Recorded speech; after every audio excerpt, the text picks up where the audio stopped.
Hello मेरे butter cups. कैसे हैं आप सब लोग? उम्मीद है आप सब लोग भी ठीक होंगे। मैं भी ठीक हूँ। हम अपना नॉवल खूबसूरत इंतकाम पढ़ रहे हैं, जो कि सफ़िया कुरैशी ने लिखा हुआ है। तो चलें बगैर इस इंतज़ार के हम अपना नॉवल स्टार्ट करते हैं और देखते हैं आगे क्या होता है। किस नंबर 4। लेकिन ज़हन अभी भी उस शेर और शायरी की बातों में उलझा हुआ था। क्या हो सकता है ऐसा? शायरी की बातों का मफहूम क्यों वो मुझसे इतनी डबल माइंड करते हैं? क्या सरशारी की बोंगा है, लेकिन वो बोंगा कैसे हो सकते हैं? बहुत फर्क है उस बोंगे और सरशारी में। सरशारी कितने हैंडसम और वो कहाँ। वो वॉकिंग ट्रैक पर चलते हुए यही सोच रही थी। मुझे उनकी बातों से ऐसा क्यों लगता है वे मुझे कुछ जताना चाह रहे हों। लेकिन क्या वो हर बार की तरह इसकी बातों का मतलब नहीं समझ पाई थी? कुछ समझ नहीं पाई थी। और रही कहीं कसर उस एली ने पूरी कर दी थी। शारी का उससे चिपक चिपक कर बातें करना एली के साथ इतनी बेतकल्फाना अंदाज याद करके अंदर ही अंदर कूद रही थी। जब भी वो फोन की रिंग पर चौंकी थी, स्क्रीन पर अपकमिंग प्रीशर कॉलिंग के अल्फाज जगमगा रहे थे। उसने ग्रीन बटन स्लाइड करके फोन कान से लगाया था। मिनहल कहाँ हो तुम? डिनर स्टार्ट हो गया, प्रीशा ने पूछा था। प्रीशा मुझे भूख नहीं है, तुम लोग एंजॉय करो, मिनहल बदमज़गी से बोली। ईशर मिनहल कह रही है मुझे भूख नहीं है। प्रीशा कहाँ से मोबाइल लगाई ईशर से बोली थी लाओ मुझे दो फोन। नहीं प्रीशा, ईशर को मत देना फोन, वो मुझे लेक्चर सुनाने बैठ जाएगी। मैं आ रही हूँ, मिनहल ने जल्दी से बोलकर मोबाइल बंद कर दिया था। फिर अंदर की जानी बढ़ी थी। आ रही है ईशा ने प्रीशा से पूछा था। प्रीशा ने हंकारा भरते हुए सर हिलाया था। मैं अच्छी खासी बैठे बैठे गुम हो जाती हूँ। अब मैं अक्सर मैं नहीं तुम हो जाती हूँ। इनवाइट एग्जाम के खानों की इश्तिहा अंगेज खुशबुएं, बर्तनों की खुशगवार खनक, मिलने मिलाने के अमल के बाद अब सब अपनी अपनी टेबलों के गिर्द बैठे खाना तनावुल फरमा रहे थे। बुरा सा मुंह बनाकर उसे टेबल पर सजे सूप, कैटो, Greek salad, boiled rice with red sauce, steam fried chicken, steam fish, vegetable chowmein और उन्हीं के साथ रखे कुछ ऐसे इशारे के हेल्थ कॉन्शियस फूड पर उसने एक ताहिराना सी नजर डाली थी। उन सब में से उसे सिर्फ स्वीट डिश कदरे बेहतर लगी थी। तो वो अजीब लेकिन इमारत जहां तक अंदाजा लगा पाया उसे वो चॉकलेट टोस्ट जैसा लगा था, जो उसका फेवरेट था। ये पार्टी खास शादी के लिए रखी गई थी, इसलिए मेनू भी शादी की पसंद का था।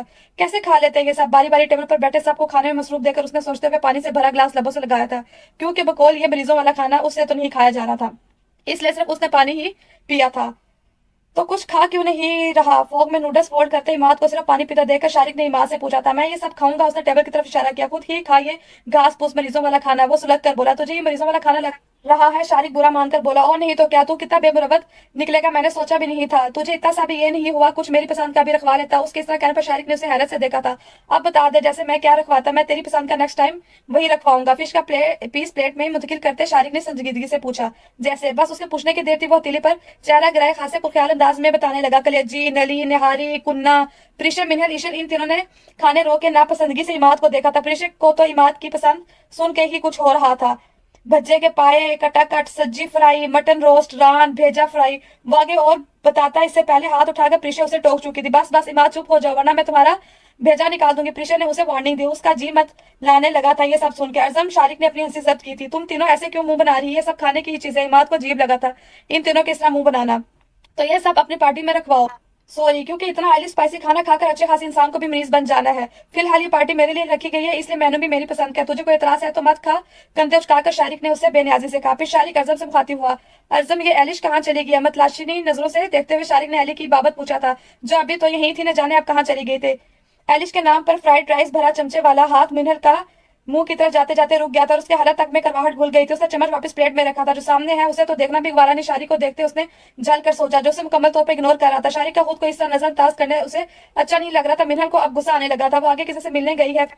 फिश का पीस फॉक में फंसाते अजम ने जवाब दिया था। आपको बड़ी खबर है? कोल्ड ड्रिंक का सिप लेते अजम बराबर में बैठे ईशर की बात पर चौंका, फिर मुस्कुरा दिया। ग्लास टेबल पर रखकर चेहरे का रुख उसकी जानिब किया था। काफी देर से कहीं से जलने की बू आ रही है, लगता है हमारी बेगम जेलसी फील कर रही है। वो आंखों में शरारत लिए मुस्कुराहट दबाए बोला। आपने बड़ी खुशहमियां पा रखी हैं अपने बारे में। वो लुट मार अंदाज में बोली। प्लीज अब नाराज मत हो जाना, वैसे ही बहुत बेजार हूं मैं तुमसे। बराह रास्त मुझे गुलाबी चेहरे को देखते हुआ खुफ्त से बोला था। मैं आपको इतनी बुरी लगने लगी हूँ कि आप मुझसे अभी बेजार आ गए हैं? ईशर उससे नरूठेपन से बोली थी, साथ उसकी आंखों में मोती भी जमला उठे थे जिनको उसने बमुश्किल निगला था। मेरी जान, मेरा ये मतलब नहीं था। वो तड़प ही तो गया था इन गहरी स्याह झील से आंखों में आंसू देकर। नहीं, आपका यही मतलब था? ईशर का अंदाज हनूज वही था। अजम बेटा, तेरी तो आधी जिंदगी इसको रूटे बनाने के चक्कर में ही गुजर जानी है। उसने दिल में सोचते हुए गहरी सांस खारिज की थी। फिर वो उसकी जानी मुतवज्जो हुआ था। मेरे कहने का ये मतलब था कि मैं तुम्हारी इस तरह हर छोटी छोटी बात बिला वजह रूठने पर बेजार हूँ। उसने फौरन वजाहत दी थी। मैं आपसे बिला वजह नाराज होती हूँ? वो फौरन बोली। और नहीं तो क्या, कोई जवाब तो हो ना नाराज का। लापरवाही से कहते हुए उसने फिर टेबल से कोल्ड ड्रिंक का गिलास उठाकर लबों से लगाया था। मैं बिला वजह नाराज नहीं होती, मेरे पास जवाब भी होते हैं।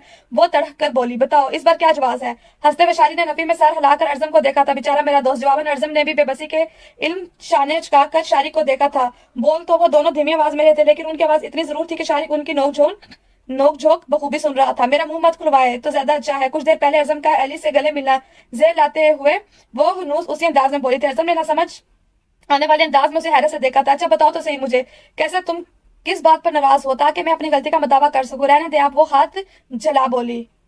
अगर तुम एली की वजह से नाराज हो तो मैं पहले ही बता रहा हूँ, तुम्हें उसके बारे में शक्की बीवियों की तरह नेगेटिव सोच रखने की जरूरत नहीं है। वो उसे वार्न कर रहा था। वो सिर्फ मेरी बेस्ट फ्रेंड है। बेस्ट फ्रेंड हो या जो भी हो, मुझे बिल्कुल अच्छा नहीं लगा था आपका उससे इस तरह मिलना। आप दूर से सलाम दुआ भी तो कर सकते थे, इतना चिपकने की क्या जरूरत थी उससे। वो दबे गुस्से में बोली थी। अजम गहरा मुस्कुराया था। असल मुद्दे पर तो वो अब आई थी। वो अंदर ही अंदर महफूज हुआ था। मेरी जान उसे जेलसी ही बोलते हैं। वो उसे तपा देने वाले मुस्कुराहट पास करते हुए बोला था। मैंने कहा ना मैं जेलिस नहीं हूँ हो रही। वो जच हुई। तुम जो भी कह लो उसे जेलसी ही बोलते हैं भाई। वो भी उसके अंदाज में बोला। वो नाराजगी से चेहरे का रुख मोड़ गई थी। बात मत कीजिएगा मुझसे। अर्जम को मुस्कुराता देखकर वो नाराजगी से बोली थी। अब अर्जम की नजर इमाद पर पड़ी थी। माँ तुम क्यों इतना मुस्कुरा रहे हो? वो इमाद से मुखातिब हुआ, जो मोबाइल से लगाए चेहरे पर शौक से मुस्कुराहट लिए मैस के वॉइस मैसेज सुन रहा था। उमैद ने एक नजर मिनल से बातें करते परीक्षे पर डाली थी। भाई बाबा ने मेरी मंगनी कर दी, इमाद पुरजोश अंदाज में बोला। उसके चेहरे पर खुशी छुपाई नहीं छुप रही थी। उसने हैरत से इमाद को देखा था। ये देखे मेरे पास लड़की की तस्वीर भी है। इमाद अर्जम और शारिक को मोबाइल में तस्वीर दिखाने लगा था। तस्वीर देखकर तो शारिक को अच्छू ही लग गई थी। जल्दी से उसने पानी का गिलास उठाकर लबों से लगाया था और अर्जम अभी भी हैरान सा कभी प्रीशा को देख रहा था कभी इमाद को।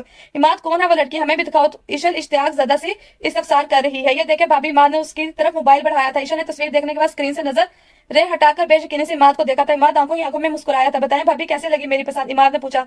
माशाल्लाह बहुत प्यारी। ईशा प्रीशा को देखती हुई मुस्कुरा कर बोली, जो सिर्फ खाने में मगन थी। उसे सही मायनों में कोई इंटरेस्ट नहीं था। कौन है बेचारी नसीब की मारी? ईशा जरा हमें भी तो दिखाओ जिसका नसीब इमाद के साथ फूटा है। प्रीशा ने कहते हुए ईशा से मोबाइल लिया था। ये तो मैं हूँ। प्रीशा आंखें फाड़े मोबाइल में अपनी तस्वीर देख रही थी। उन सबका कहका निकला था। प्रीशा हक्का बक्का इमाद को देख रही थी। इमाद ने अपनी मचलती मुस्कुराहट रोकने के लिए कोल्ड ड्रिंक का गिलास लबों से लगाया था। ईशा खंकारी। क्या हुआ प्रीशा, तुम्हें मेरे होने वाली देवरानी पसंद नहीं है? हाँ अच्छी है, वो सबके सामने बेख्तियार कह गई थी। फिर खुद ही जेम कर उसने दांतों तले जुबान दबाई थी। सबके चेहरे पर तबस्सुम बिखेरा था। इमाद से शाल हुआ था। ये एक इकरार ही तो था उसके लिए। प्रीशा को उस मंगने से कोई एतराज नहीं था। अब दे भी दो मेरा मोबाइल। क्या नजरें लगाने का इरादा है मेरे होने वाली बीवी को? इमाद ने आगे बढ़कर उससे अपना मोबाइल लिया था। जौबन प्रीशा उसको घूर कर रह गई थी। वो रही एलिश। अचानक शारिक की निगाह सामने से आती एलिश की तरफ उठी थी। मिनल ने भी उसकी ताकुब में देखा था, जो एतमाद से कदम बढ़ाती हुई उन्हीं के टेबल की तरफ आ रही थी। ओके शारिक अब मैं चलती हूँ। वो कलश में मोबाइल रखती हुई बोली थी। वो बेसाख्ता अपनी जगह से खड़ा हुआ। एली इतनी जल्दी जा रही हो? हाँ शारिक, मुझे अपनी एक फ्रेंड की तरफ भी जाना है। अच्छा डिनर तो कर लो। सॉरी शारिक, मैंने अपनी फ्रेंड से प्रॉमिस किया था मैं आज का डिनर उसी के साथ करूंगी। वो मेरा वेट कर रही होगी। एलिश माजरत खाना अंदाज में बोली। मिनल खाना तर्क किए इन दोनों को ही देख रही थी। चलो अच्छा मैं तुम्हें ड्रॉप कर देता हूँ। नहीं तुम डिनर एंजॉय करो, मैं अपने ड्राइवर के साथ चली जाऊंगी। शारिक मिनल को देखकर मुझे कहीं से नहीं लग रहा ये इतनी मासूम क्यूट सी लड़की किसी का दिल भी तोड़ सकती है। एलिश ने शारिक से गले मिलते हुए कान में सरगोशी की। एली की बात पर शारिक हंस दिया। Okay guys see you soon again. इन सबको खुश दिली से कहती हुई वहां से चली गई थी। शारिक ने मिनल की तरफ देखा था। वो कुछ खा नहीं रही थी। प्लेट में भरे चावलों को चम्मच से इधर उधर कर रही थी। मिनल को वैसे भूख नहीं थी और जो थी वो एली और शारिक की इतनी बेतकल्फी देकर गर्क हो चुकी थी। उसे एलिश पहली नजर में ही अच्छी नहीं लगी थी और ऊपर से उसका बेपनाह हुस्न। एलिश और शारिक को लेकर उसके ज़हन में कई सवाल उठे थे। प्रीशा ये लड़की शारिक की कौन है? उसे रहा नहीं गया तो आखिरकार उसने पास बैठे प्रीशा से पूछा। नहीं तुम्हें नहीं पता? प्रीशा ने हैरत से उसे देखा। नहीं जब भी तो तुमसे पूछ रही हूँ। उसका दांत पीसे। ये उनकी कजन है, प्रीशा ने बताया था। प्रीशा मेरी भी कजन है। मैं तो आज तक इमाद भाई और अर्जम भाई से इतना क्लोज नहीं हुई जितना वो शारिक से हो रही थी। हाँ चीफ मिनहल ने झज्जरी सी ली थी। जब भी प्रीशा को अर्जम ने मुहातिब किया था। ये सैलेड पास करना अर्जम ने प्रीशा के पास रखी सैलेड प्लेट की तरफ इशारा किया था। ये लीजिए भाई, मैंने प्रीशा से कहा है ना। अर्जम की ढाक पर वो जी जहां से कांप गई थी। उसका सैलेड की प्लेट वाला हाथ बड़ा का बड़ा रह गया था। रिलैक्स भाई। अर्जम क्या हो गया है आपको? इमाद ने उसके कंधे पर हाथ रख के रिलैक्स होने को कहा था। मिनहल के साथ अर्जम की सर्द मैरी इन सब ने महसूस की थी। खासतौर पर शारिक ने मिनहल की आंखों में तैरते नमकीन बानियों को बेकरारी से देखा था। उमर की वजह से उसकी जाने हयात की आंखों में आंसू आए थे। उसे बर्दाश्त नहीं हुआ। खाना छोड़कर वो गुस्से से लब बेचने चम्मच प्लेट में पटक कर अपनी जगह से उठा था। अर्जम इधर आ, मुझे तुझसे बात करनी है। उसका बाजू पकड़कर उसे साइड पर लाया था। तू क्यों मिनहल से ऐसे बात करता है? वो भरमी से पूछ रहा था। क्योंकि वो है ही इस लायक। वो फंकारा। अगर घर वालों को भी ये पता चल जाए ना तूने इसकी वजह से खुदकुशी करने की कोशिश की थी, वो सब भी उससे ऐसे ही बात करें। मैं अगर उस दिन वक्त पर नहीं पहुंचा तो क्या होता? वो सब याद करके मेरे आज भी रोंगटे खड़े हो जाते हैं। उसकी वजह से मेरा यार मुझसे बिछड़ जाता। शारिक सीने पर हाथ बांधे इत्मीनान से खड़ा, उसका गुस्सा ठंडा होने का इंतजार कर रहा था। और तू ये पूछ रहा है मैं क्या हूँ? क्यों मुझसे इस तरह बात करता हूँ? बस निकाल ये अपनी भड़ास। अब मेरी भी सुन ले पागल, वो हर्ट होती है तेरे इस रवैये से। और जहां तक मेरी खुदकुशी करने का सवाल है, हाँ वो मैंने करने की कोशिश की थी, लेकिन इसमें मिनहल का कोई कसूर नहीं था। हर किसी को अपनी जिंदगी का फैसला करने और अपनी पसंद नापसंद का इख्तियार होता है, और इस बात का इख्तियार मिनहल को भी था कि मैं उसे पसंद नहीं था, इसलिए उसने मुझे और मेरी मोहब्बत को ठुकराया। उसे अपनी जिंदगी में मेरा साथ पसंद नहीं था, और तुझे पता है मेरा खुदकुशी करने का कोई इरादा नहीं था, क्योंकि मुझे पता है खुदकुशी हराम, पर खुदकुशी करके अल्लाह को नाराज नहीं करना चाहता था। लेकिन जब मिनहल ने मुझे मेरी मोहब्बत से इनकार किया, मैं अपने हिवास बिल्कुल खो बैठा था, और मुझे पता ही नहीं चला कि मैं रेलिंग के इतने करीब कैसे पहुंच गया था। कितना जख्मी लहजा था उसका अर्जम ने महसूस किया था। एक गहरी सांस खींचकर वो फिर गोया हुआ, वादा कर मुझसे तो अब उससे ऐसे बात नहीं करेगा। शारिक ने वादा करने के लिए आगे हाथ बढ़ाया था। अर्जम ने गुस्से से उछलती निगाह उस पर डाली थी। तू अपने यार के लिए ये नहीं कर सकता? तू कह रहा है मजनू सिर्फ उसलिए, वरना खून खोलता है मेरा। जब वो मेरे सामने होती, मेरा बस चले तो मैं क्या कर गुजरूं उसके साथ।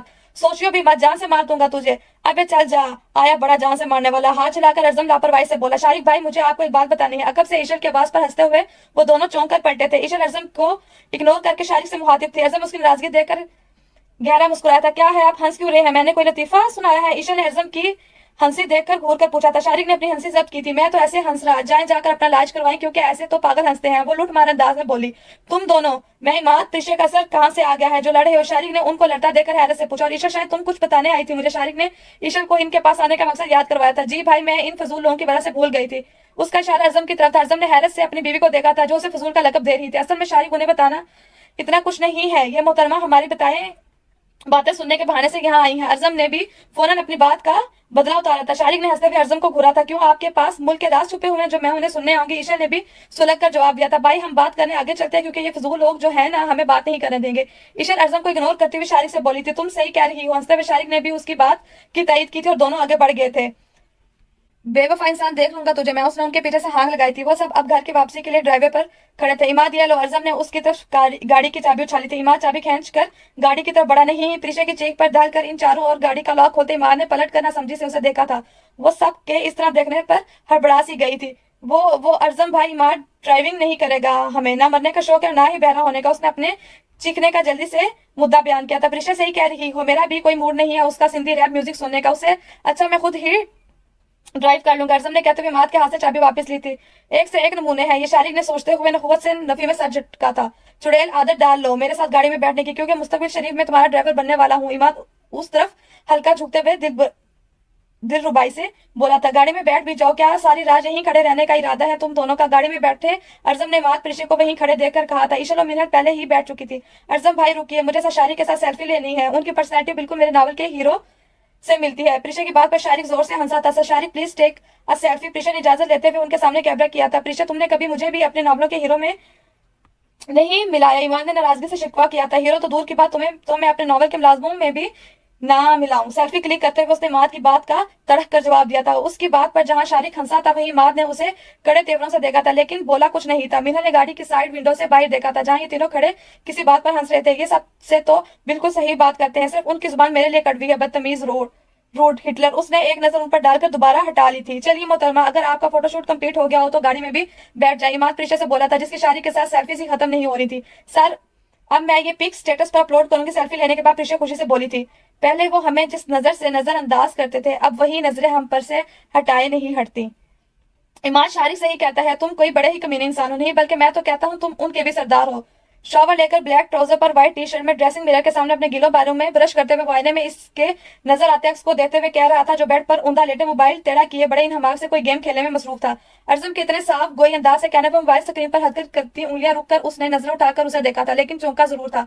पर हंसते हुए बोला, जी भाई वो तो मुझे पता है, आप कुछ नया बताए। और हाँ भाई, आप नाइट लगाना भूल गए हैं शायद। वो टिटाई से मुस्कुराकर कहते हुए वापस गेम में मसरूफ हो गया था। वो ब्रश टेबल पर रखते हुए उसकी तरफ पलटा था और उसे हैरानी से देखा था। ये पहला बंदा होगा शायद जिसे अपनी बेइज्जती भी बेइज्जती नहीं लगती थी, जैसे वो खुश खुशी वसूल कर रहा था। इतना खुश तो कोई गोल्ड मेडल जितने में भी नहीं होता होगा जितना वो अपनी रिजल्ट पर होता था। वैसे ही उसकी एक ट्रिक थी कि कोई उसे कुछ भी बोले या उसकी कितनी भी रिजल्ट करे, वो शर्मिंदा और उसकी बात का बुरा मानने की बजाय जवाबन उतना ही खुश होता था कि सामने वाले को उसे इतना मुस्कुराता और हंसता हुआ देखकर और खुद ही तब जाता था और वही सोचता था, उस ढीठ इंसान का कुछ नहीं हो सकता। वैसे भाई, आपका मेरी इतनी इज्जत अफजाई करने का मकसद बदस्तूर वो गेम खेलते हुए उससे पूछ रहा था। इमाद, तुमने हमें पार्टी में ये तो बताया था कि बाबा ने तुम्हारी और प्रीशा की मंगनी कर दिया, ये नहीं बताया बाबा ने मेरी शादी की डेट भी फिक्स कर दी। मोबाइल साइड पर रखते हुए वो थूक निकलते हुए जल्दी से उठ बैठा था।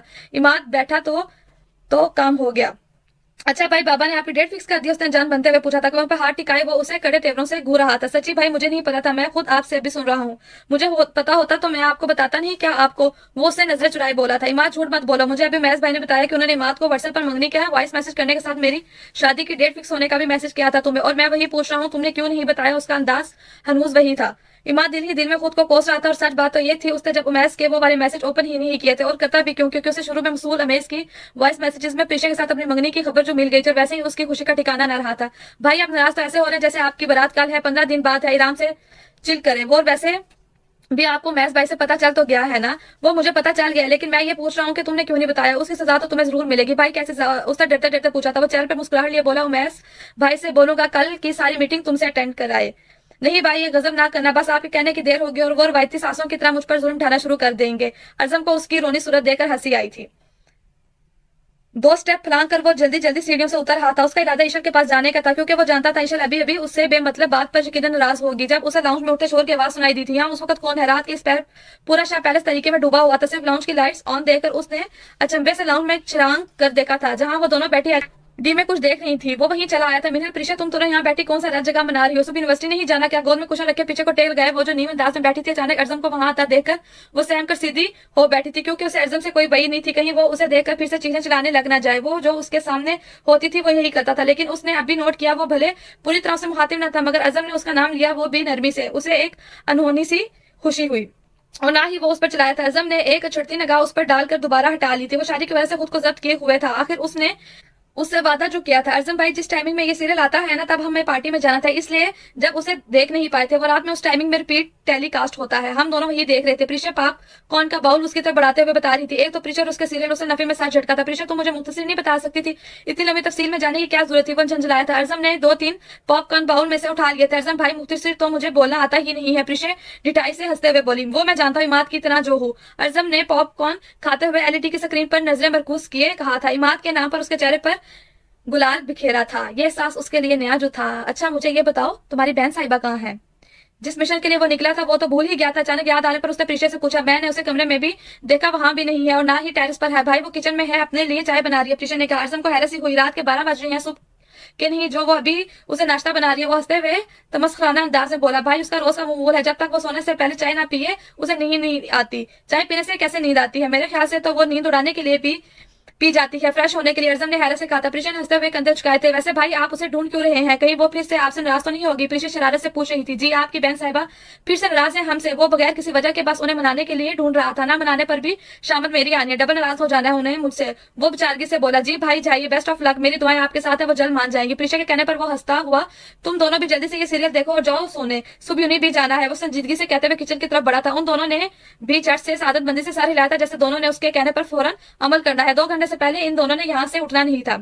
वो मगमूम सी काउंटर के पास खड़ी थी। अभी तक उसने वैसे ही ड्रेस जेब तंग कर रखा था जो वो पार्टी में पहन के गई थी। फोन और पीच कलर की काउंटर उसके टुकने तक आती घेरदार फ्रॉक, एक स्टोव पर चाय का कहवा पक रहा था, दूसरे पर दूध बॉयल होने के लिए चढ़ा रखा था। उसकी सोचा का बनवर और आंखों के सामने रह रहकर अर्जम का एलिश से बात करना और उसे इतना क्लोज होना घूम रहा था। दिल उसका बहुत उदासी की गहराई में डूबा हुआ था। अर्जम उसकी मोहब्बत था, चाहत था, वो बचपन की उसका पहला और आखिरी इश्क, और उसे वो किसी के साथ बिल्कुल गवारा नहीं था, और ना ही वो उसे किसी से शेयर कर सकती थी। उसे अर्जम पर किसी का हक तो दूर की बात है, उसे किसी की नजरें भी नहीं मंजूर थी, बर्दाश्त नहीं थी। हाँ वो उसके लिए बहुत शिद्दत पसंद थी, और हालांकि अर्जम उसे बता भी चुका था वो उसकी बेस्ट फ्रेंड के अलावा कुछ नहीं है, लेकिन वो उन दोनों के दरमियान बेतकल्फी को देखकर उस बात पर आमादा न थी। आंखें आंसुओं से नम थी और बहुत ही जब से उसने उन्हें गालों पर लड़कने से रुका हुआ था। बस पलक झपकने की देर थी। वो किचन में आते हुए उसे देखकर भमम से मुस्कुराया था, जिसकी पुश्त उसकी जानिब थी। चाय बना रही हो? उसकी पुश्त से बाजू के गिर्द अपने बाजू हमाइल के कंधों पर थोड़े रखे नरमी से पूछ रहा था। वो एकदम अपनी सोचों के दरमियान में चौंकी थी। वो कब यहाँ आके उसे अपने सार में ले चुका था। उसकी धड़कनों ने इर्ताज सा पैदा किया था। वो जब भी उसके करीब होता था, हालांकि वो उसके निकाह में थी, लेकिन वो जब भी उसे करीब होता था दिल उसका धड़कना भूल जाता था। नहीं जहर बना रही हूँ पीने के लिए, ना महसूस अंदाज में उसके एहसास से निकलने की कोशिश करते हुए लहजे में नाराजगी लिए वो तर्क कर बोली थी, लेकिन उसकी मजामत बेकार थी। वो गहरा मजीद तंग कर चुका था। तुम्हारे हाथों का तो वो भी मंजूर है। उसकी कान की लो को लबों से मस करते हुए दिलरुबाई से बोला था। उसके छूते ही उसे अपनी सांसें रुकती हुई महसूस हुई थी। एक सनसनी से उसके अंदर दौड़ी थी। वैसे मैं कह रहा था अगर चाय बना रही हो तो एक कप मेरे लिए भी बना दो। वो उसकी बात पर पहले ठटकी थी। चाय? क्योंकि वो चाय पीता कब था, और ना ही उसे चाय पसंद थी। वो तो कॉफी का दीवाना था। अगर ये भी कह दो तो गलत ना होगा, ईश्वर के बाद उसे कॉफी से इश्क था। उसे दिन में कितनी भी कॉफी पिला दो उफ तक नहीं कहता था। मुझसे क्यों बनवा रहे हैं, जाए वो भी एलिस से बनवाए, वो तो आपकी बेस्ट फ्रेंड है ना। बेस्ट फ्रेंड पर जोर देते हुए उसका अंदाजा इस्तजाइया था। आखिर वो सख्त मजामत के बाद उसके आसार से निकल गई थी। अरजम ने गहरी सांस भरी थी। उसे समझ नहीं आ रहा था कि वो उस पागल लड़की को कैसे समझाए जो उसके और एलिश के दरमियान शायद कोई अफेयर वगैरह समझ रही थी। ऐसा कुछ न होने के बावजूद भी वो उसे बिला वजह गुनाहगार ठहरा रही थी। हद थी। क्या शक्की बीवी पाई है मैंने। हाँ कह तो सही रही हो, मैं उसे बनवा लेती, लेकिन अब मैं कहाँ उसे रात के इस वक्त चाय के लिए परेशान करूंगा। बेचारी परेशान हो जाएगी। ओहो ना बेचारी। काउंटर से टेक लगाए सीने पर बाजू लपेटे वो मुस्कुराहट दबाकर कहते हुए उसके चेहरे के तासुरात देख रहा था जो गुस्से के जब से सुर्ख पड़ गए थे और अरजम को उसे देखकर मजा आ रहा था। ईशर ने उसे पार्टी में जो फजूल बोला था वो उसी का बदला तो बेबाक कर रहा था। और तुम्हें पता है ईशर, वो हनूज मुस्कुराहट दबाए अपनी बात जारी रखते हुए बोला, वो चाय इतनी अच्छी बनाती है, वैसे तो चाय पीता नहीं, लेकिन जब भी उसके हाथ की चाय पीने का मौका मिलता है दिल चाहता है उसका हाथ चूम लूं। हाँ हाँ क्या जायका होता है। आंखें नीचे तस्वुर में लाते हुए वो कह रहा था, मैं पूछ भी नहीं रही आपसे और ना ही मुझे कोई फर्क पड़ता है। लहजे को बेनियाजी बनाते हुए वो कैबिनेट से कप निकाल रही थी, लेकिन फिर भी लहजे में नाराजगी का अंसर साफ वाजा था। दिल तो उसका एलिश और साथ अरजम का हशर बिगाड़ देने को चाह रहा था। निचला होंठ दांतों तले दबाए चेहरे पर हाथ रखे वो रुख मोड़े अपनी उमड़ती हंसी रोकने की कोशिश में था। अगर वो उसे हंसता देख लेती ना दूसरी जंग अजीम शुरू हो जाए तो मुझे क्या पता, आपने उसके हाथ चूम भी रखे हों तो मेरी भला से आप उससे शादी भी कर लें, और क्या पता अगर करी भी हुई हो तो कभी तो आप उससे इतना चिपक रहे थे। सिंह में कप धोते हुए वो कंधे चुकाती हुई लापरवाह अंदाज में कह रही थी, ये मुझ जैसे नेक और शरीफ बंदे पर इल्जाम है। हाँ अगर तुम इजाजत दो तो वो तुम्हारी सौतन बन सकती है, उसमें कोई बुराई वाली बात नहीं है। मुझे तो वो शुरू से ही पसंद थी। इनफैक्ट अगर ये बोलो तो मेरा इरादा उसी से शादी करने का था। ईशर का दिल डूब कर उभरा था, लेकिन फिर संभल कर वो उसकी तरफ खूंखार अंदाज में पलटी। अगर आपका इरादा उसी से शादी करने का था तो मुझसे निकाह क्यों किया, वो तेज लहजे में भपरे हुए अंदाज में बोली। अरजम ने शायद उसे इतने गुस्से में पहली दफा देखा था। वो हैरान था उसके अंदाज पर। वो अपनी हंसी पर मुश्किल काबू पा रहा था जिससे उसके चेहरे पर सुर्खी फैल गई थी। तुमसे निकाह तो मैंने बाबा के कहने पर किया था, घर वालों की वजह से जबरदस्ती उन्हें नस मुझे तुम्हारे कूंठे से बांध दिया, और पहले सिर्फ कूंठे से बांधा था और अब 15 दिन बाद बाबा ने मुकम्मल तौर पर मुझे जिबा करने का फैसला कर दिया। और छुरी भी ऐसी उफ इतनी तेज और धंधार। वो जवाबन कुछ नहीं बोली थी, अंदर ही अंदर तिलमिला कर रह गई थी। अरजम की बातें उसका दिल चला रही थी। अब उसे रोना आने लगा था ये सोच करके वो उसे पसंद नहीं करता या उसे उसे मोहब्बत नहीं थी। मजाक में ही सही, लेकिन अरजम गलत बयानी से काम ले रहा। ईशा से निकाह उसकी पसंद से ही तो हुआ था। अब उसके आंसू जब्त नहीं किए जा रहे थे। पलकों की बाढ़ तोड़कर वो गालों पर बह निकले थे। अरजम उसके आंसू देखकर एकदम संजीदा हुआ था। फौरन तड़प कर उसकी जानिब बढ़ा था। उसे उसके आंसू ही तो बर्दाश्त नहीं थे। वो तो बस उससे मजाक कर रहा था। उसे इतनी सी भी तवक्को नहीं थी उसकी बातें से इतना हर्ट करेगी कि रोने लग जाएगी। मेरी जान, मैं मजाक कर रहा था। अपनी तेली की पुछ से उसकी निगारा आंखों पर भीगी पलके साफ करते हुए तड़प कर बोला, हाथ मत लगाए मुझे, बहुत बुरे हैं आप और मैं वही हूँ ना जिसे आप पसंद नहीं करते। जबरदस्ती मैं आपकी जिंदगी में शामिल हो गई हूँ। वो गसीले अंदाज में उसका हाथ झटकती हुई बोली। उसके अंदाज पर तुर्शी मोचों तले अनाबी लबों पर दिलफरेब मुस्कुराहट ने अहाता किया था। चंद हम के लिट वो उस मुस्कुराहट के सैर में वो खो सी गई थी। फिर अपनी नाराजगी याद करके उसे मुस्कुराता देखकर अब उसे हफ्की से देखा था। उसके कमर के पीछे से हाथ डालकर अरजम ने उसे अचानक अपने करीब किया था, इतना करीब कि ईशर को उसकी सांसों की पुरहिद्दत महक अपने चेहरे पर महसूस हुई थी। धड़कनें फौरन बेतरतीब हुई थी। मैंने यहाँ एलिश को शार्क का काम खराब करने के लिए बुलाया था, बजाय इसका काम खराब होने के मेरा हो गया। मेरी खुद की बीवी मुझ पर शक करने लगी। उसने सर्द आप भरते हुए कहा, वो शारिक भाई के लिए आई है तो उनसे ही चिपकती, आपसे क्या जरूरत थी उसे इतना चिपकने और क्लोज होने की, गले मिलने की। फिर बीवी तो शक करेगी ना। मुझे किसी लड़की का आप पर आंख उठाकर देखना भी बर्दाश्त नहीं। दिल चाहता है मैं उसे जान से मार दूं, लेकिन फिर जेल जाने से डर जाती हूँ। कहते हुए आखिर में वो मासूमियत से बोली थी, अब आप इसे हक समझे या कुछ और। वो जो दीवाना बार उसके चेहरे पर एक नक्श खोया हुआ था उसकी बात पर उसका बेसाख्ता कहका निकला था। ईशर ने उसे नाराजगी से देखा था। मेरी बीवी मुझसे इतनी मोहब्बत करती है, मैं तो करती हूँ लेकिन आप नहीं करते। आपको तो ऐश पसंद है ना। उसका अंदाज हनूस उठा हुआ था। अरजम बेबसी से सर झटक कर रह गया था। मेरी जान, वो एक मगरबी लड़की है, अमेरिका के खुले माहौल से आई है और वहाँ सब ऐसे मिला करते हैं। उसके नजदीक ये सब कुछ आम है। वो सिर्फ मेरी दोस्त है और एक बेस्ट फ्रेंड के अलावा हम दोनों के दरमियान कोई रिलेशन नहीं है। और अक्सर वो नेक्स्ट टाइम मुझसे जब मिलेगी ना तो मैं उसे पहले ही मना कर दूंगा। एलिश में एक अदद शक की बीवी रखता हूँ। वो हमको इस तरह मिलते देखकर समझती है कि हम दोनों के दरमियान कुछ है। वो भी उसी के अंदाज में बोला था। उसी के अंदाज पर अब ईशर को हंसी आई थी। अब भी नाराज तो ईशर ने अपनी मुस्कुराहट दबाई थी। क्या नहीं होना चाहिए, वो सरापा सवाल थी। अरजम उसकी आंखों में शरारत से देख रहा था। सांसें भी कर दूं तेरी सांसों में मुंतकिल, और किस तरह यकीन दिलाऊं तुझे अपनी मोहब्बत का। वो बराह रास्त उसकी गहरी से हल्कों में देखते हुए गमगीन मखमूर लहजे में बोला था। उसके लहजे की आंख से घनी पलकों का झालर आरिस पर साया फगन हुआ था। शर्मगीन मुस्कुराहट उसके लबों पर उठी थी। मेरी जान, अगर आप अब भी नहीं मानी तो मैं अपने कहे पर अमल करने में देर भी नहीं लगाऊंगा। कहते हुए उसकी नजरें उसके मोबी गुलाबी लबों पर ठहरी हुई थी। वो इतनी नासमझ तो नहीं थी जो उसकी बात मफहूम ना समझ पाती। उस बात पर वो एकदम सटपटा सी गई थी। उसे अरजम के इरादे बिल्कुल ठीक नहीं लग रहे थे और उसकी बेपाक नजरें उफ, उसने उनकी गिरफ्त से निकलने की कोशिश भी की थी, लेकिन वो उसे बाजुओं से पकड़ा हुआ था और उसकी चट्टाने गिर से निकलना उस नाजुक जान के लिए आसान आता। फिर उसे मानना ही पड़ा। जी जी मैं मान गई। वो अपनी घबराहट पर काबू पाते हुए जल्दी से बोली थी, गुड गर्ल, और मेरी बात गौर से सुन लो। वो थोड़ा मसनूई सख्त लहजे में गोया हुआ, पहली बात मैं तुमसे बेपनाह मोहब्बत करता हूँ, दूसरी बात हमारे बीच जो भी हो जाए पहली बात कभी मत भूलना, और अगर आज के बाद तुम मुझसे नाराज हुई। वो उसे तंबीती निगाहों से देखते हुए बात जारी रखते हुए बोला, हक तो खैर मेरे पास अभी भी है, लेकिन जब तुम 15 दिन बाद मुकम्मल तौर पर मेरी हो जाओगी फिर मैं तुम्हें अपने तरीके से मनाऊंगा, नाराज होना भूल जाओगी। वहां विंग करते हुए जो मैंने अंदाज में कह रहा था। ईशा एकदम सुर्ख पड़ी थी,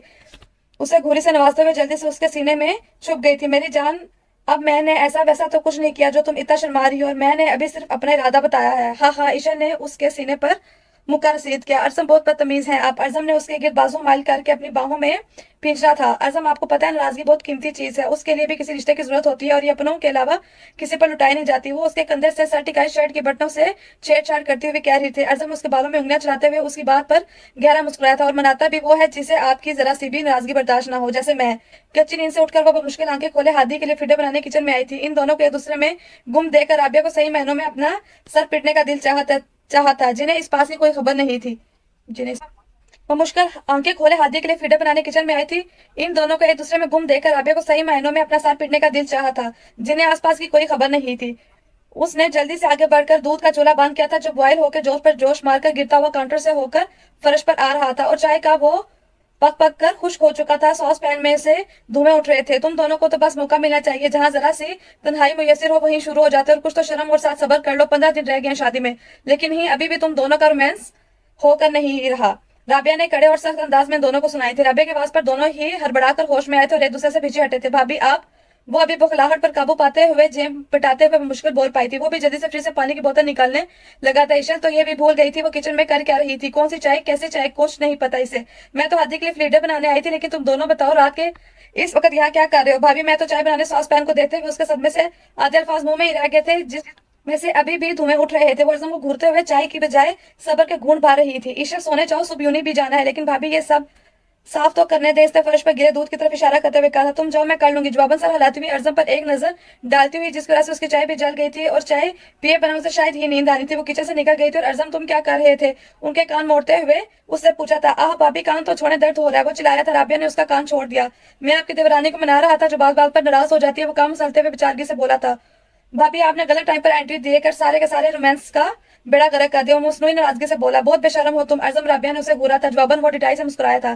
रात के 2:45 का वक्त था। फिजा में खुशगवार खून सी थी। वैसे भी नवंबर लग चुका था। ठंडी हवाओं के झकड़ पे झकड़ चल रहे थे। दरख्तों की टहनियां, दीवारों पर लगी ऊंची बेलें भी हवाएं झूल रही थी। वक्फे वक्फे से आते ठंडी ठंडी हवा के झोंके उससे भी आकर टकरा रहे थे। कराची वालों पर रोटी सर्दी में अरबां हो ना हो, लेकिन अब से फरवरी या मार्च या तक यहाँ के मौसम में ऐसे ठरसी रहती थी। वो इस वक्त लॉन में रखी कुर्सी पर बरजमान थे। दोनों पैर लंबे किए उसने 4 कुर्सियों के बस में रखी छोटी सी टेबल पर रखे दिए थे। उंगलियों में सुलगती सिगरेट दबा रखी थी। आज आसमान पर बादलों का डेरा नहीं था। यही वजह थी चंद आसमान पर पूरे आबोताब से रोशन था, और कहीं के सितारों के झुरमट भी टमटमा रहे थे, जैसे वो तकरीबन कोई घंटे से बदस्तूर तकते हुए वक्फे वक्फे से कश ले रहता। मैं कई रातों से सोया नहीं, और मिनन उसकी वजह तुम हो और कोई इतना जालिम कैसे हो सकता है। वो दिल ही दिल में उसे मुखातिब था, लेकिन फिलहाल आज उसको खुशी से नींद उड़ी हुई थी। खुशी भी ऐसी कि उसे भंगड़े डालने पर मजबूर कर दे। उसकी एक तरफा मोहब्बत जो 2 तरफा में जो बदल गई थी, दूसरी तरफ से भी चिंगारी भड़क उठी थी। जो उसे पसंद नहीं करती थी उसे देखना भी गवारा नहीं करती थी, उसे से ही मोहब्बत करने लगी, और वो इस बात से अनजान थी।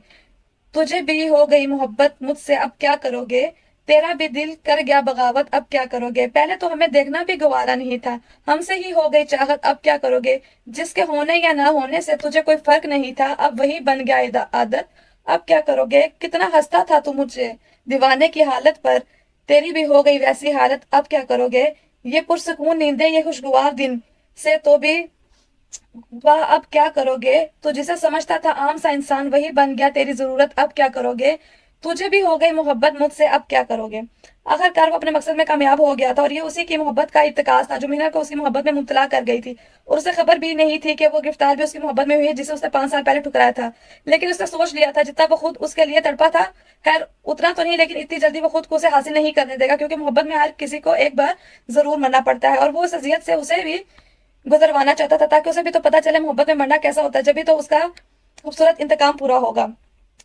रात पूरी तरह फैल चुकी थी। कमरे में मध्यम नाइट बल्ब की रोशनी वाजिया थी। रात आधी से ज्यादा गुजर चुकी थी, लेकिन उसकी आंखों में नींद का शायबा तक ना था। उसने साथ सोई हुई इन तीनों पर नजर डाली थी। विशल उर्वा के साथ बेड पर थी, और बेड पर जगह ना होने के सुर में प्रीशा काउच पर सो रही थी। आधे पैर तो उसके काउच से नीचे लटक रहे थे। ये नहीं, वो काउच पर ऐसे सो रही थी अगर वो बेड पर भी होती तो ऐसे ही सो रही होती, क्योंकि उसे सोते वक्त होश का बहुत आई, या तो वो खुद सोते वक्त बेड से नीचे गिरी होती थी, या कभी नींद में लाते घूंसे मारकर ईश्वर को गिरा दिया करती थी। वो तीनों कितने आराम से नींद के मजे ले रही थी, और एक वो खुद थी जिसे नींद रूठी हुई थी। जब से उसे इश्क नामी बीमारी चिमटी थी, उसे बेख्वाबी सी हो गई थी, और जिसे किसी से चाहत या मोहब्बत हो जाए उस पर सबसे ज्यादा रात ही तो भारी गुजरती। और अभी भी उसकी सोच का महवर शादी और उसकी बातें थी जो वो कभी समझ नहीं पाई थी, और जैन बार बार उसके भूखे और शेर पर अटक रहा था। आखिर भेजने वाला कौन हो सकता है। वो पूरी तरह उलझ चुकी थी, और ये सब करके शायरी का मकसद उसे उलझाना ही था, और वो कामयाब भी रहा था। नींद तो उसे किसी सूरत में आनी नहीं थी, फिर लेट कर भी क्या फायदा था। वो खुले बाणों का जोड़ा सा बनाकर बेड से उतरकर खिड़की के पास आ गई, तो उसे चटकती गिराकर खिड़की खोल दी थी। सर्द हवा उसे अपने अंदर उतरती हुई महसूस हुई थी। नजरें सीधी चांद पर ठहर गई थी, जो अभी अभी बदलियों की ओर से बाहर आया था। लेकिन फिर खुद को तकते देखकर बेचारी सहम कर रह गई थी। एक तो चांद के भी कितने आशिक होते हैं, वहां शारिक उसे तक रहा था, और यहाँ ये लो जी, ये भी दीवानी लगती है। एक और इजाफा, चांद ने पूरी आंखें खोलकर मुस्कुराकर सोचा, सर झटक कर आगे बढ़ गया, क्योंकि उसे पता था वो इतनी जल्दी इसकी जान बख्शने वाली नहीं है, और बला आफत कभी जल्दी जान छोड़ती है। रात भर होने वाली बर्फबारी से सर्दी में मजीद इजाफा हो गया था।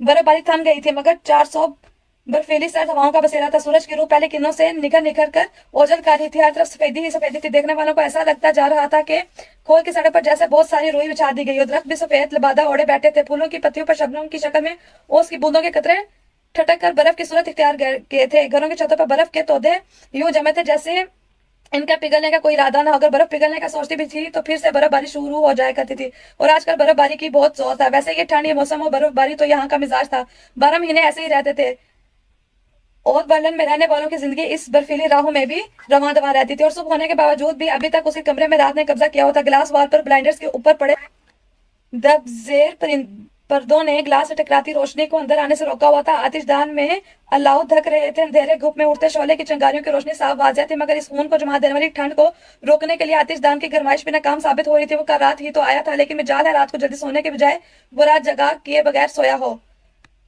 अली सुबह ही उसकी आंख खुल गई थी। वो भी सफर की भी थकान है। ब्लैंकेट और शख्स की नींद आलूद सांसों का शोर कमरे के गहरे सुकूत को तोड़ रहा था। अब ऐसा लग रहा था वो मर्दों से शर्त लगाकर सोया हुआ है, जिसे काफी वक्त उठने का कोई इरादा नहीं है। रजा अभी तक उठा नहीं। शाजिन ने चाय का घूंट भरते हुए हरीमा से पूछा था। दोनों उस वक्त नाश्ते की मेज पर बैठे हुए थे। नहीं सो रहा है अभी तक, टोस्ट पर जाम लगाते हुए हरीमा ने मुख्तसर जवाब दिया था। और वो समझ रहा है हमने उसे यहाँ बिजनेस के काम से नहीं सोने के लिए बुलाया है।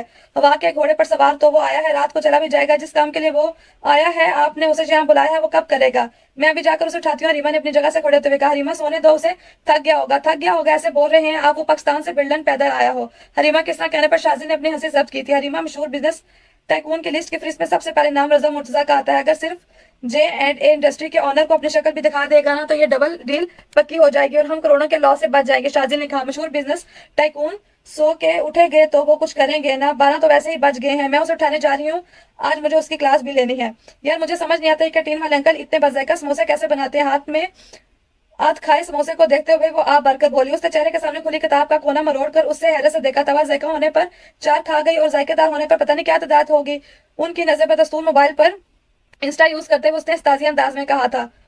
वो दोनों से खासे पर ख्याल अंदाज पर पहले जी जान से मतवजा हुई थी। और तूबा तुम इतनी देर से ये सोच रही थी, प्रिशा ने कूफ पर अंदाज में कहा था। और नहीं तो क्या, तुम खुद खा कर देख लो। उसके आलू में तो नमक नाम की चीज ही नहीं, और ना ही सही से गला हुआ है। वो उससे कहते हुए साथ ईशर की प्लेट में रखा समोसा भी उठा चुकी थी।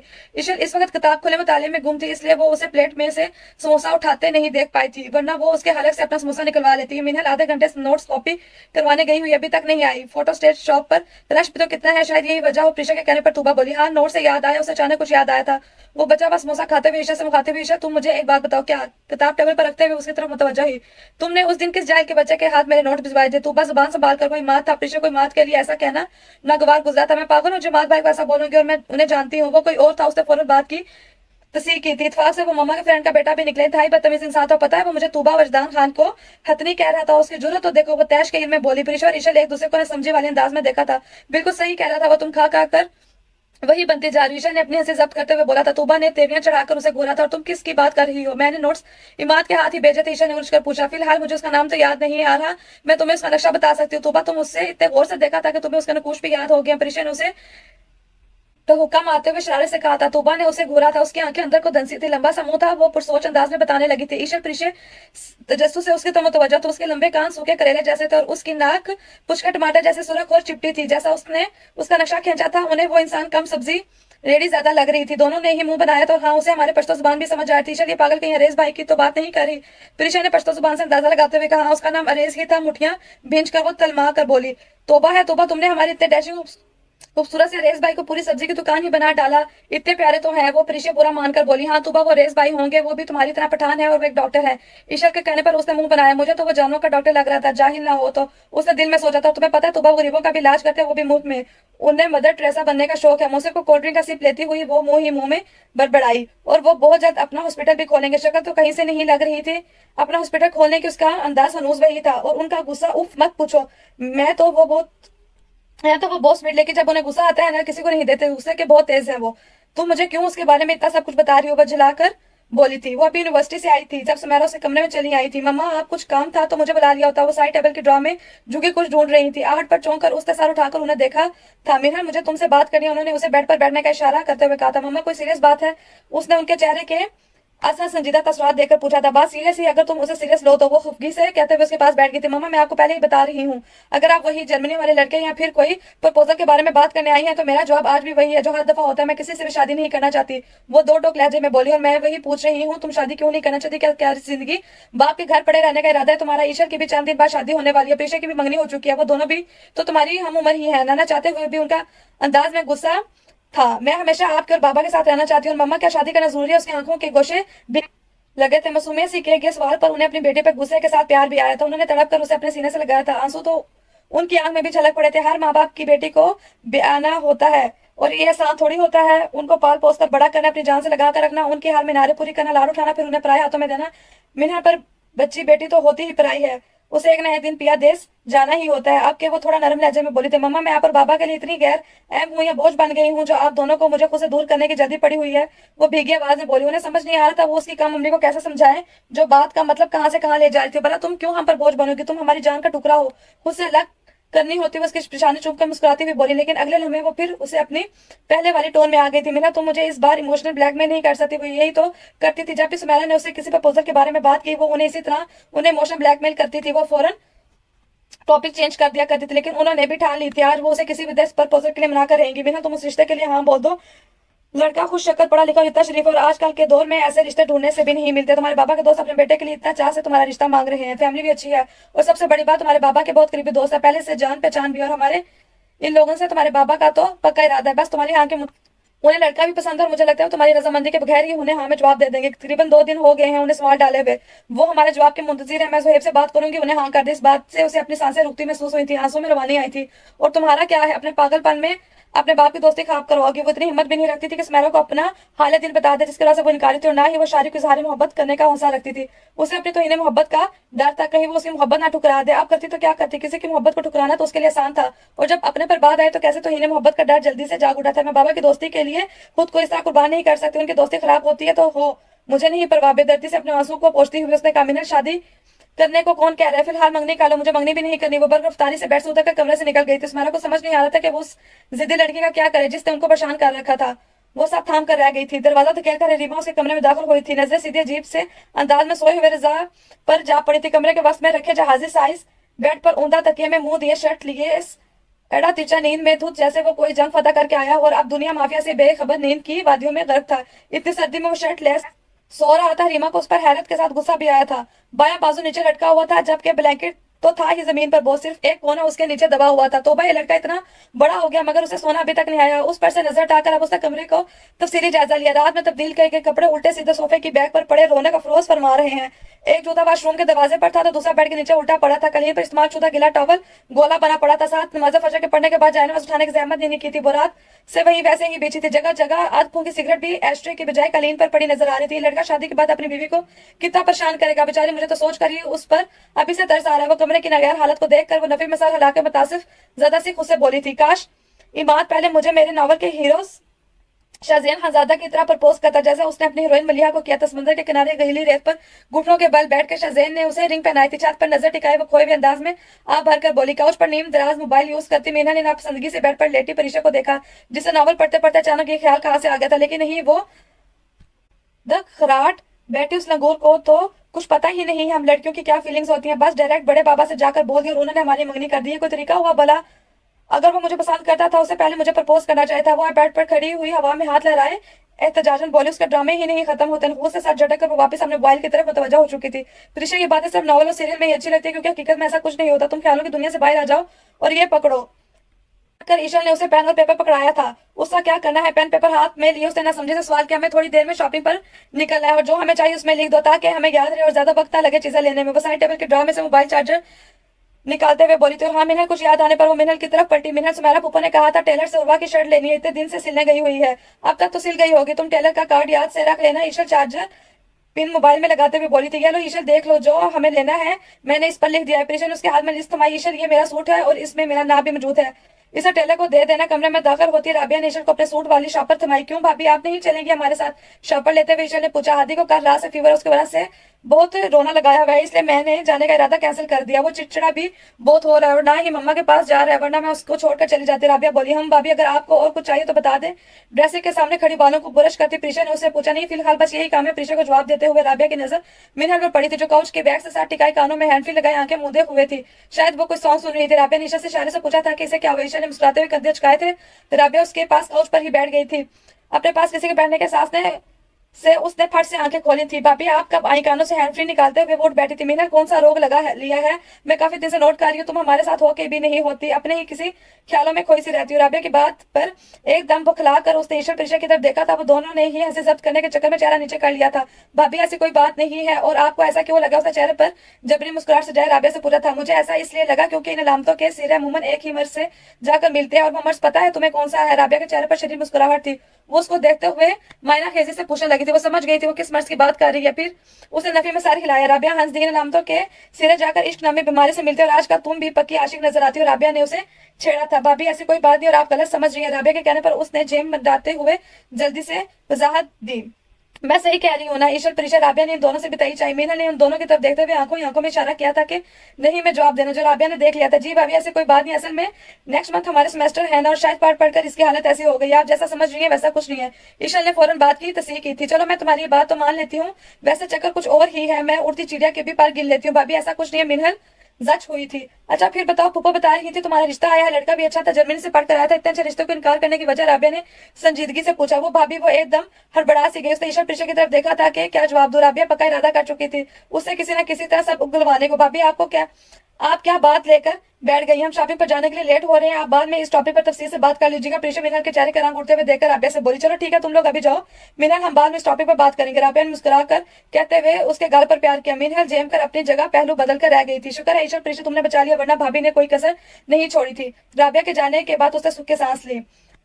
मैरून हाईनेक पर ब्लैक लेदर की जैकेट पर ब्लैक जींस पहने, चेहरे पर झंझलाहट नाराजगी के मिले जुले तारी की, और वजह हरीमा की उसे नींद से उठाने की थी। गिले बालों को उंगलियों से सवारते हुए आंखों में कच्ची नींद के सुर्ख डोरे अभी भी सजे हुए थे। वो फ्रेश होकर सीढ़ियां उतर हाथा सोकर उठते हुए उसे कॉफी की तलब सबसे पहले जागी थी। पूरे घर में एक गरम गरम सी मीठी खुशबू फैली हुई थी जो फौरन उसके नथनों से टकराई थी। वो उसकी खुशबू को पहचान सकता था। उसकी फेवरेट कुकीज की थी जो उसे बहुत पसंद थे। वो उस खुशबू को असीर किचन में खींचा चलाया था। हरीमा, आपी आपने कुकीज बनाया? हरीमा को ओवन से कुकीज की ट्रे निकाल कर रहा था। आपी आपने कुकीज बनाया? रीमा को ओवन से कुकीज की ट्रे निकाल कर दी। देखते हुए वो खुशी से दरियाफ्त कर रहा था। हाँ, तुम्हें पसंद है ना, इसलिए मैंने बनाया। मुस्कुरा कर जवाब देते हुए रीमा ने कुकीज की ट्रे उसके सामने रख दी थी।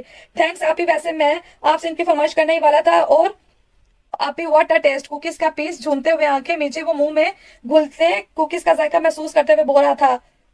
कप्पों में काफी उंडेलते हरीमा ने मुस्कुरा कर उसे देखा था। अभी आपको पता है मैंने आज तक कितने कुकीज खाए होंगे, लेकिन इस जैसा जायका कहीं नहीं मिलता। वाकई आपके हाथों में जादू। उसके अंदाज में हरीमा के लिए सताइश उसके सामने वो काफी कम मग रखकर अपने मग हाथ में लिए वो उसके सामने वाली कुर्सी पर बैठ गई थी। रजा, तुम मेरी शान में कसीदे बाद में पढ़ना। मुझे अभी ये बताओ, तुमने झूठ क्यों बोला था कि तुम जर्मनी से पढ़ कर आए हो? वो उसे डप कर इस्तफसार कर रही थी। कुकीज को कॉफी में डिप करते उसने चौंकर हरीमा को देखा था, फिर खूब जोर से हंसा था, जैसे हरीमा ने उससे किसी लतीफे के बारे में बात कर रखी हो। हरीमा को घूरते देखकर वो मुश्किल उसने अपनी हंसी को ब्रेक लगाया था। आप जो झूठ हमारे लिए अच्छा साबित हो उसे झूठ बिल्कुल नहीं कहते, और ये झूठ ही मेरे प्लान का हिस्सा है। रजा, मुझे तुम्हारी यही बात बुरी लगती है, तुम किसी बात को सीरियस नहीं लेते। आप चाहते क्या है? मैं अभी से सारी टेंशन पालकर खुद को बुढ़ा कर लूं? मुझे इतने खूबसूरत चेहरे पर अभी से झुर्रियां आ जाएं जिस पर कितनी लड़कियां मरती हैं? वो उसे देखते मुस्कुराई नाराजगी से बोला।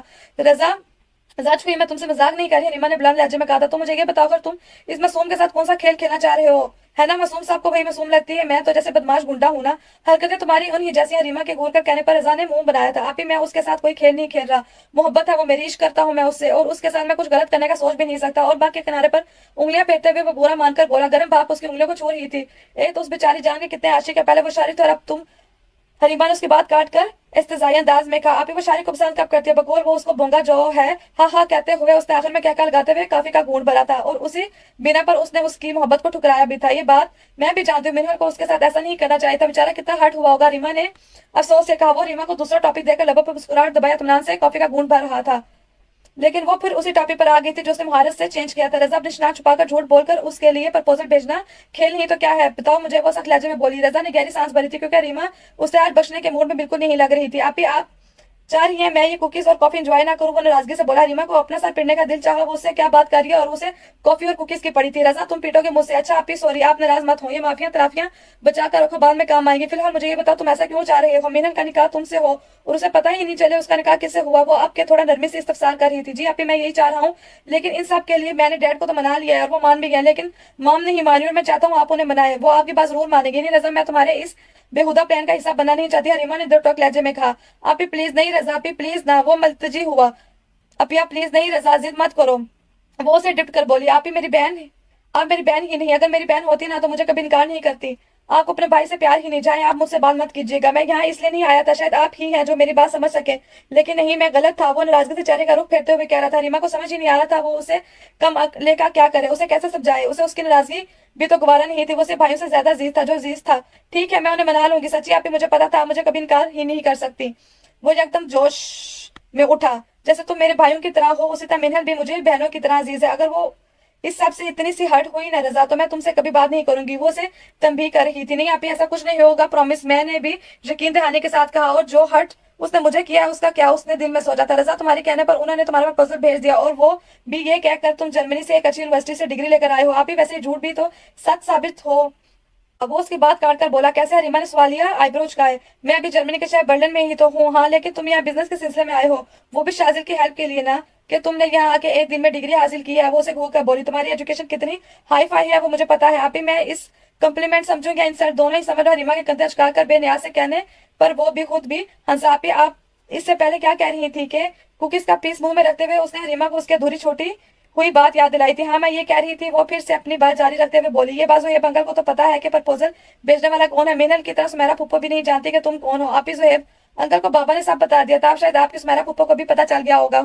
जवाबन वो सर हिला सकी, लेकिन रजा हरीमा फिर कुछ सोच कर बोली। मिनल मान कब रही है उस रिश्ते के लिए? मेरा फूफा भी परेशान है। आप ही, उसका काम तो इनकार करना है, उसके अलावा आता ही क्या है उसे। लेकिन निकाह तो उसे रजा मुर्तजा ही से ही करना पड़ेगा, और आप जानती तो हैं जो मुझे हासिल नहीं होता मैं उसे जबरदस्ती हासिल करना जानता हूँ। रजा, तुम बहुत बदतमीज हो गए हो। इसके कहने पर हरीमा ने उसे घूर कर कहा। वो नहीं मानेगी तो तुम उसे जबरदस्ती निकाह करोगे? जी आप ही, मैं यही करूंगा। वो भी गन पॉइंट पर उसे इत्मीनान से जवाब दिया। रीमा को उसकी बातें सुनकर उसका जिद्दीपन देखकर गुस्सा आने लगा था। रजा, तुम उसके पीछे इतने पागल हो गए हो कि तुम इस हद तक जाने को तैयार हो? आप ही, मैं क्यों ना हूँ उसके पीछे पागल। उसने खुद मुझे ये सब करने पर मजबूर किया था। उसका अगर वो शराफत से अपना हाल मेरे हाल में दे देती, लेकिन वो जब रजा मुर्तजा को जानती नहीं थी शायद कि वो क्या चीज है, मैं कितना शिद्दत पसंद हूँ, और वो तो मेरी मोहब्बत है, मेरा इश्क है। उसे पाने के लिए मैं किसी भी हद तक जा सकता हूँ।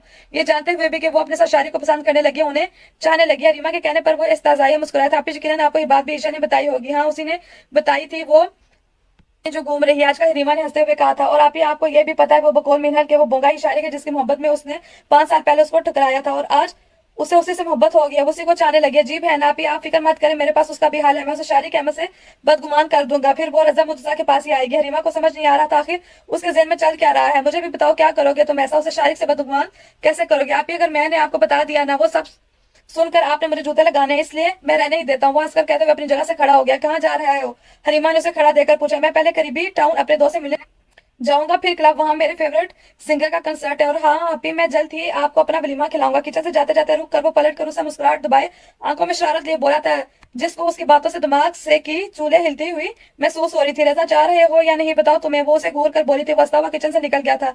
मिनहल बेबसी से सर थाम कर रह गई थी। उसको बस पता चल रहा था वो तूबा का सर किसी दीवार से मार लेती अपना, और सेल्समैन का भी यही हाल था। वो बस अब रोने को था। तकरीबन 2-1 घंटे से उसकी शॉप पर बैठी थी। उसे अभी तक कोई ड्रेस पसंद नहीं आया था। सेल्समैन ने तूबा को अपनी दुकान में मौजूद हर सूट खोलकर दिखा चुका था। ये देखे मैम, ये आपको जरूर पसंद आएगा।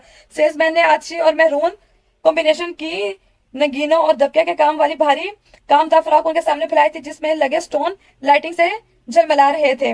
वाह नाइस, दोनों की आंखें झलमला उठी थी। मिनहल अच्छा है ना, नजर बदस वो फ्रॉक पर रखते। तूबा ने मिनहल से पूछा, हाँ तूबा ये फ्रॉक अच्छी है, तुम इसको डन करो, हमें अभी और भी चीजें खरीदी है। मिनहल ने कहा, इसमें कितने कलर मिलेंगे? मिनहल ने सेलमैन से पूछा। मैम ये डिस्प्ले डिजाइन है, इसमें आपको एक ही कलर मिलेगा, सेल्समैन ने बताया। अच्छा इसकी प्राइस क्या है? तूबा ने पूछा। 40,000 एक दाम। प्राइस तो बहुत ज्यादा है। तूबा ने कीमत सुनकर हैरानी का इजहार किया। मैम इसमें हाथ से काम किया गया, इसका कपड़ा भी अच्छा है, इसके नीचे लाइलॉन भी लगी हुई है, इसके ट्राउजर पर भी काम है। सेल्समैन ने उन्हें ट्राउजर दिखाया था जिसके पॉन्चोस पर भी फ्रॉक जैसा काम था। उसके काम हाथ से किया गया हो या पाँव से। आप मुझे 10,000 में दे रहे हैं? बस सेल्समैन और मिनहल ने उसे हैरत से देखा था। मैम आपने इसका कपड़ा नहीं देखा, कितना लाइट वेट और सॉफ्ट है? मैं इसका कपड़ा देखकर ही इसकी कीमत लगा रही हूँ। सॉरी मैम, मैं आपको इसकी कीमत पर यह फ्रॉक नहीं दे सकता। वो इनकारी हुआ। इस कीमत पर आपको ये फ्रॉक मिल सकती है, इसकी सेकंड कॉपी है। सेल्समैन ने उससे मिलती जुलती एक और फ्रॉक उनके सामने बिछाई थी। उसका काम कितना लोका सा लगा रहा है और कपड़ा भी छिदरा छिदरा सा है। उसे देखकर दोनों ने मुंह ही बना लिया। तूबा ने एक नजर उस पर डालकर उसे बेनियाजी से अपने सामने से हटाया था। मुझे ये फ्रॉक चाहिए, वो भी 10,000 रुपए में। सॉरी मैम ये मुश्किल है। सेल्समैन ने उसके हरदर्मी देखकर मायूसी से कहा। तूबा ले लो ना, 40,000 की। तुम्हें कौन से पैसों की कमी है जो यूं फकीरपन दिखा रही है? मिनहल दांत पीस कर उसके कान में बोली थी। क्यों ले लूं 40,000 के? और पैसे क्या पेड़ों पर उगते हैं? मेरा बाप भी मेहनत से कमाता है, और कौन सा उसमें सोने के तानों से काम हुआ है जो ये फ्रॉक इतनी महंगी दे रहे हैं? तूबा का बात चलता ना वो सेल्समैन को मारने लगती। उसे अब गुस्सा आने लगा था। अब कहीं और चली जाए? सेल्समैन उनकी आपसी गुफ्तगू सुनकर बोला। फ्रॉक वापस डिस्प्ले में लगाने लगा। क्यों, मैं कहीं और क्यों चली जाऊं? ये फ्रॉक तो मैं यहीं से लेकर जाऊंगी, वही भी 10,000 रुपए की। उसका अंदाज चैलेंजिंग था। मिनहल ने दिल ही दिल में दुआ की थी, ईश्वर का परीक्षा जल्दी आ जाए जो पास वाली टेलर की शॉप तक गई थी, कहीं ये तूबा सेल्समैन को मारने न लग जाए। शुक्र है एक काम तो निपटा। टेलर को कपड़े देने वाला टेलर की शॉप से निकलते हुए प्रीशा लिस्ट में पेन से निशान लगाते हुए बोली। प्रीशा को देखो सोचते हुए कि अब कौन सी शॉप पर जाना है। ईशर की अचानक नजर सामने वाली शॉप पर पड़ी थी जहां तूबा और मिनहल मौजूद थी। क्या क्लच में लिस्ट रखते हुए प्रीशा ने उनके ताकुब में देखा था। तूबा गुस्से से भरी पश्तों में सेलमैन को पता नहीं क्या क्या बोल रही थी। साथ एक तरफ से फ्रॉक तूबा ने पकड़ रखी थी और दूसरी तरफ से सेलमैन भी जवाबी कार्रवाई कर रहा था। शायद वो भी पठान था जो उसे तूबा की जुबान समझ आई थी। वो दोनों जल्दी से शॉप की जाने बढ़ी थी। मिनहल भी उसे वहां से चलने का कह रही थी, लेकिन वो जिद पर अड़ी थी कि ये फ्रॉक वो 10,000 में ही लेकर जाएगी। तूबा क्या कर रही हो, छोड़ दो उसे। और जब चुप हो जाओ, ईशा ने गुस्से से कहते हुए उसके हाथ से फ्रॉक छुड़वाई थी जो चीना शिफ्टी में फटते फटते बची थी। सॉरी सर, ये थोड़ी पागल है, इसका इलाज चल रहा है। ईशा सेल्समैन को माजर करते हुए उसने तूबा को घूर कर देखा था। जी वो तो लग ही रही है, तो हम तूने हमको पागल बोला, हम तुझे मार डालेगा। उसके कहने पर वो उसे मारने लपकी थी। इन तीनों ने मुश्किल से उसे काबू किया था। तूबा पीछे हटो, ये क्या कर रही हो? अचानक सेलमैन भी बुकलाकर जल्दी से 2 कदम पीछे हुआ था। जुनेद इधर आओ, ये सूट इन्हें पैक कर दो। सेलमैन ने अपने साथी को पुकारा था और खुद वहां से जल्दी से खिसकने की थी क्योंकि उसे तूबा से कोई बहीद नहीं थी। राबिया किचन में बर्तन धो रही थी जब लाउंज से इन सब के बोलने की आवाजें आई। ये लोग शॉपिंग से इतनी जल्दी आ गई, उसने हैरत से सोचा। फिर उन चारों के लिए ट्रे में जूस के गिलास सजाए लाउंज में ही चली आई थी जहां वो लोग बैठी हुई थी। वो चारों अभी भी शॉपिंग से आई थी। क्या हुआ, तुम लोग जल्दी आ गई? प्रीशा की तरफ गिलास बढ़ाते हुए राबिया ने पूछा। भाभी इस तूबा की वजह से। प्रीशा गुस्से से बोली। भाभी ये मोहतरमा सेलमैन को मारने चढ़ गई थी क्या? मिनहल की बात पर राबिया की हंसी छूटी थी। मैं बता रही हूँ ईशर, हम नेक्स्ट टाइम अपने साथ बाजार नहीं लेकर जाएंगे। मिनहल ने तूबा को गुस्से से देखते हुए सोफे पर शॉपिंग बैग्स फेंकते हुए कहा जो अपनी लाई हुई चीजें बैगों में से निकाल कर नए सिरे से दोबारा देख रही थी। हाँ आइंदा इसे नहीं लेकर जाएंगे, अपने साथ बहुत शर्मिंदा करवाई इसने हमें दुकानदारों के सामने। ईशा और प्रीशा ने भी उसकी हाँ में हाँ मिलाई। तूबा तुम कहीं पागल तो नहीं हो? तुम सेलमैन को भी मारने चढ़ी? ऐसा कौन करता है? ईशा ने अफसोस से कहा। तूबा वजदान खान को कोई चीज देने से मना कर दे, वो उसके साथ ऐसा ही करती है। शुक्र करो तुम लोगों की वजह से बच गई, वरना मारा जाता मेरे हाथों से। और ऊपर से उसकी जरूरत, उसने मुझे पागल बोला। तुमा ने इत्मीनान से दूसरा गुण भरते हुए कहा। तूबा अगर तुम्हें लोगों को मारने का इतना ही शौक है तो तुम WWF में भर्ती क्यों नहीं हो जाती? चैंपियन बेल्ट तो जीत ही जाओगी। मिनल उसे घूरते हुए तमस्खराना अंदाज में बोली। और भाभी ये बाजारों में इतना अकड़ कर चलती है जैसे ये किसी मिनिस्टर या MNA की बेटी। अगर गलती से कोई भी इस पर नजर डाल ले अपनी गैरत से, ये उन्हें मारने चढ़ जाती है। प्रीशा ने कहा। और ये सेलमैन को बुकला कर रख देती है। राबिया तूबा की बातें सुनकर हंसी से लोटपोट हो रही थी। भाभी आप उन्हें छोड़े। और ये देखे राबिया के सामने अपनी फ्रॉक फैलाई थी। माशाल्लाह बहुत प्यारी है, कलर तुम पर बहुत सूट करेगा। तूबा वैसे ही ये कितने की है? राबिया ने फ्रॉक देते हुए उससे कीमत पूछ रही थी। भाभी यही तो। उसने दुकानदार से लाल मारकर 40,000 की फ्रॉक 10,000 में ली है। अपने शॉपिंग बैग्स मेट कर उठते हुए प्रीशा ने बताया। क्या 10 की? राबिया इतनी अच्छी फ्रॉक की प्राइस सुनकर हैरान थी। जी भाभी अगर आपको भी चाहिए मेरे साथ चलेगा, मैं आपको इसी रेट में ये फ्रॉक दिलवा कर लाऊंगी। तूबा ने खुश दिली से राबिया को ऑफर की थी।